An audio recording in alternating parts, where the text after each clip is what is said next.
What's going on, guys? Welcome back to the channel. So there's some quick updates with the EM1.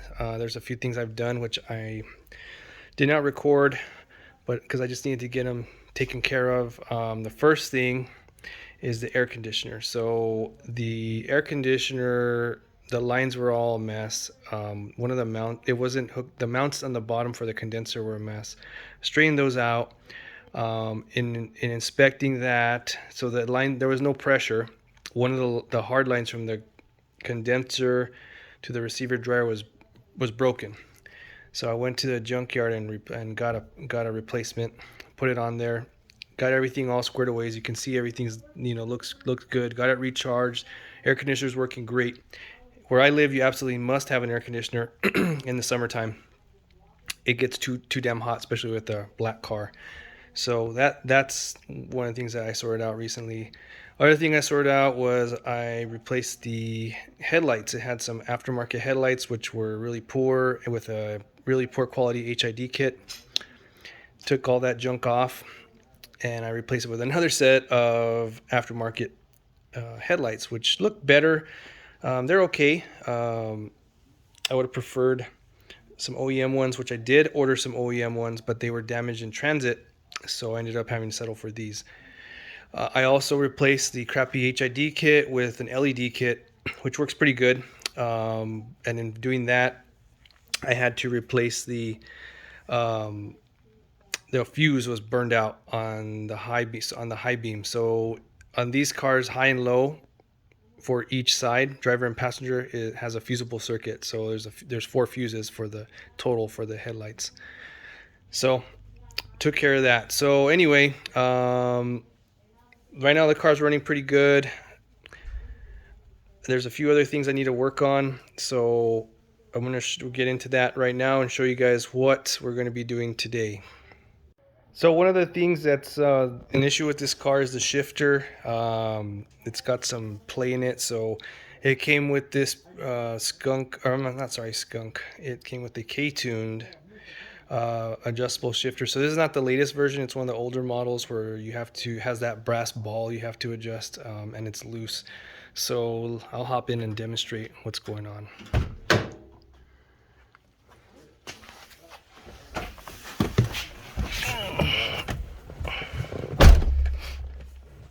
So there's the shifter.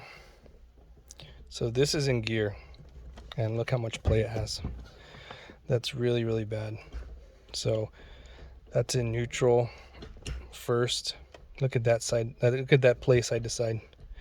And then also when I'm driving, it rattles. I can hear it rattling. So something's loose here or in the front. So where it mates to where the retention pin, or as everybody calls it, the bitch pin, it attaches. There's some bushings on that arm. So the arm has bushings, so it can go this way, it can articulate that way, and then this way, side to side. And so over time they just wear out. So we're gonna take a look at that linkage, replace the bushings. There's a stabilizer bushing in the front and in the back. So we're gonna replace those with energy bushings, tighten this up, see if there's anything that needs to be replaced, and then get it back. Oh, because I've had some issues where I was driving and I had a couple missed shifts because I just didn't know what gear I was in. I mean, it's just so vague right now. It goes into gear nice and smooth. It's just super vague. So like getting into reverse is an issue. So yeah, I don't know. There, see, I have to really fight it even when I'm the car's on. So other than that, it runs great. So anyway, let's take a look. All right, guys, so the first thing we got to do is take the shift knob off. We're going to take everything off from the inside before we go underneath the car to take all the other stuff off. So I'm going to take off my shift knob, which I really like. It's a Delrin shift knob that's weighted. It's a Carceps, and I really like the white. I have a white Buddy Club knob in my FA5, and I really like it. This one didn't fit because it's got this collar that goes down. So, but it worked good in this car. This car had a Skunk 2 knob, but with all the issues that I showed you guys with it being so wobbly, it just made it worse because it's so heavy, and maybe that's why it caused it to be like that. The other thing, so now we have to take off. There's a Allen key right here, and it is a 3/16 Allen key. So we take that off.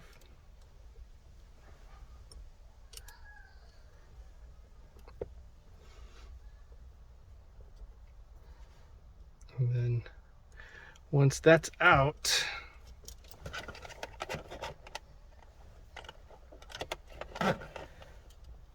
this whole thing just pulls right out.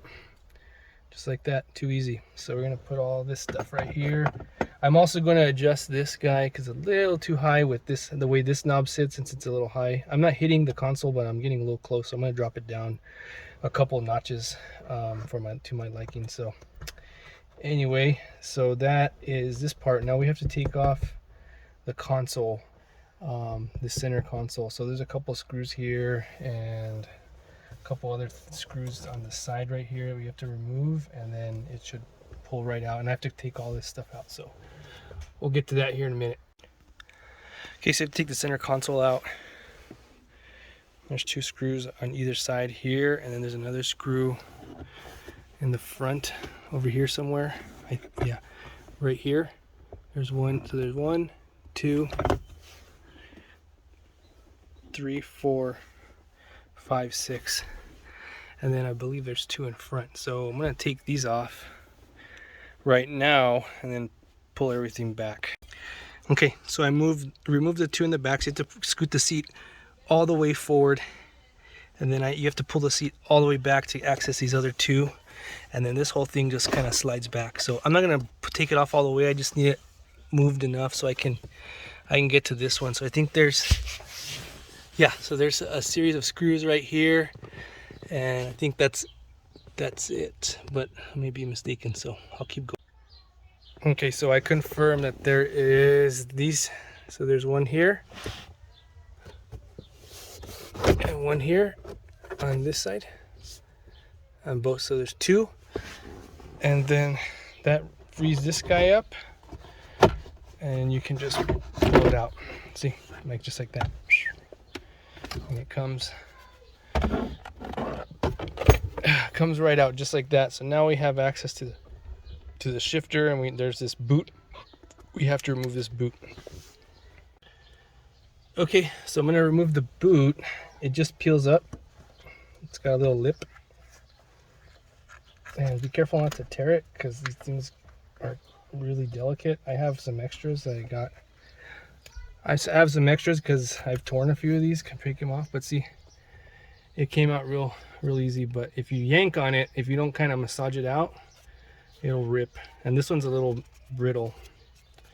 It's not that malleable, but it's not bad. I've seen worse. So the good thing is that it's still intact, because otherwise I have to put a new one, because otherwise a lot of heat and noise comes out from the bottom down there. So right there. So now we can go down in the bottom and start unhooking things down there. So this is what we're looking at.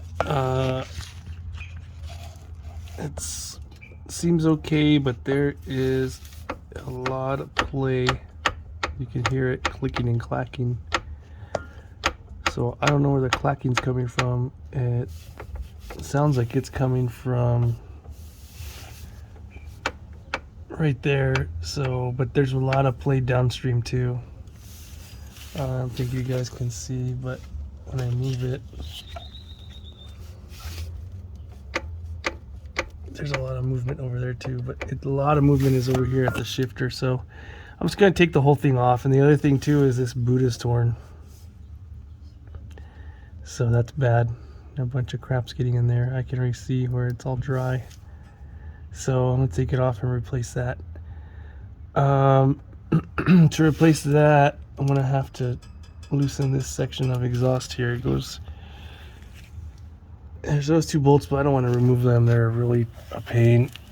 And there's these 2 bolts right here for this section. So If I loosen these two right here, then this whole thing will just kind of flop. Let's see, the whole thing here, because that pivots on the spring bolt, so this whole thing will kind of just lay down, and I'll be able to take this thing off a little easier. So I'm just gonna do that, and if I have to, I can remove this section because I'll have access to the top bolt on this 3-bolt flange. So we'll go do that. All right, guys. So I took the exhaust section off. I had to take the whole thing basically from the cat back off because it was flopping around, hitting everything. And then I took off this bolt that holds the shifter to the rod, and it is super loose. So there's an adjustment here. You see it's threaded. That allows you to adjust the height up or down. And there's a set screw, and the set screw came loose. And then this is torn too, so that's not good. This thing in here feels it feels a little gritty, so that's okay, I guess. So now I have to go to the front and take off the stabilizer arm, and then well, the stabilizer arm, which is this rod right here, and then this one, which is the dreaded bitch pin. So let's see how that goes.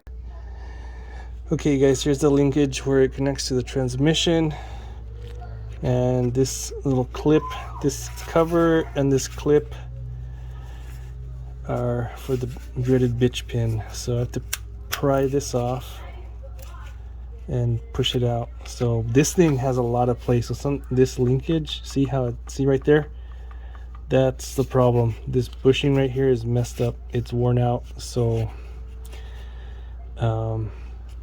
that's why it's got a lot of play. So I'm gonna push this out, pop this clip off, and then push the pin up. I have this little special setup for that, and then we should be able to take the whole thing off. And then the other stabilizer rod, there's a bolt on this side right here. Let's see, there's the bolt for it right there. So you take that off, and then the whole arm comes out. So let's go.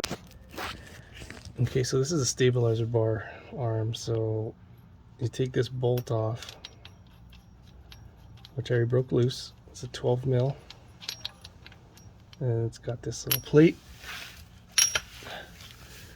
and then you just push it off this way, and it comes right off. So I'm gonna, just pry it off like that. I'm gonna get my hands all greasy, but you pry this guy off this way, and it separates this bushing from the transmission case. Okay, I took the front one off down there, that bolt, and it's dropped, as you can see. So now I have to take these two off. I'm going to take these off. I already loosened them a little bit, so I'm going to take them off. I can't do it with one hand, so this thing will just fall. But they'll release this thing, and it'll come down. Then I just have the other shaft to take off after this. Okay guys, so I'm taking off the retention pin from the shift linkage, and this is a real pain. Everybody refers to it as the bitch pin because it's a bitch to take out. So let me see if I can throw some light over here and show you guys. So that's the setup I have. I have a plate on top which has a hole to push the pin out, and then I'm using that little bit and then this ball joint removal tool, and it comes right out. So I'm going to demonstrate here in a moment. Let me put my light back so you guys can see. And so all you do is crank this guy down, and as you can see, it's moving up really slowly, but it's moving up, and the pin comes right out. So this is, I'll show you guys this setup here a little more in a bit, but this is the only way I found that you can take the pin out easy. Okay, so I was able to push it out, and I swapped that little bit for this bolt. It's loose now because I pushed it all the way out, the pin's out, so I'm going to take all this off, So I'm going to loosen this, and then it'll come out. That will come out. This will come out. I'll show you guys this on the ground when I have it off. Let's see, it's the whole thing's loose now. So comes right out. Bam, just like that.